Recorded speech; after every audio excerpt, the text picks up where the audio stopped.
Smile and Learn. 5 coses que hauries de saber de la revolució industrial.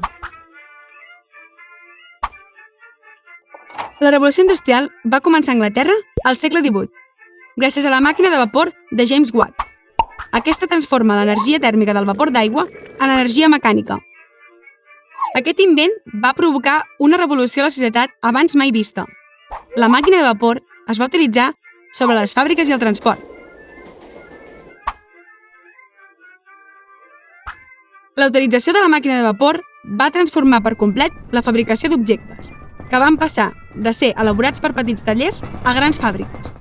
Això va fer que els petits tallers pràcticament desapareguessin.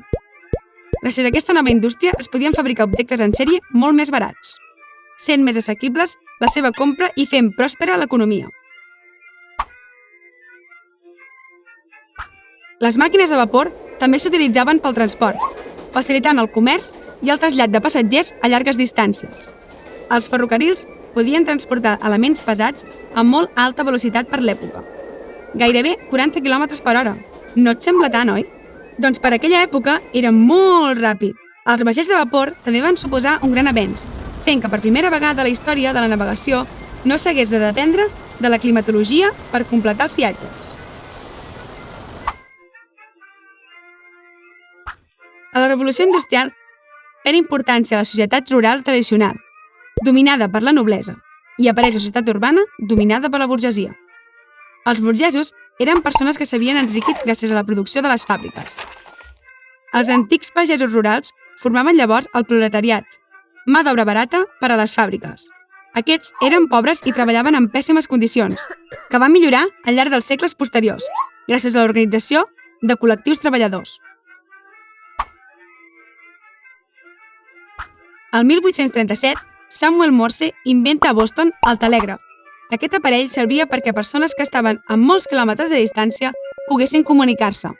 A més, Morse va crear un codi que codificava l'alfabet mitjançant polsos elèctrics, que avui coneixem com a codi Morse. La primera connexió entre Washington i Baltimore es va fer 7 anys després de la seva creació. Totes dues ciutats estaven només a 60 quilòmetres de distància. Una mica més tard, es van aconseguir connectar Amèrica amb Europa. Aquestes han estat les 5 coses que hauries de saber sobre la revolució industrial. T'ha agradat?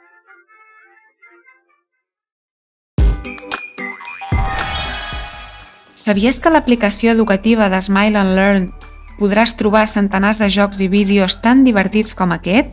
Descarrega't l'app de Smile and Learn al teu mòbil, tablet o ordinador i seguiràs aprenent mentre et diverteixes.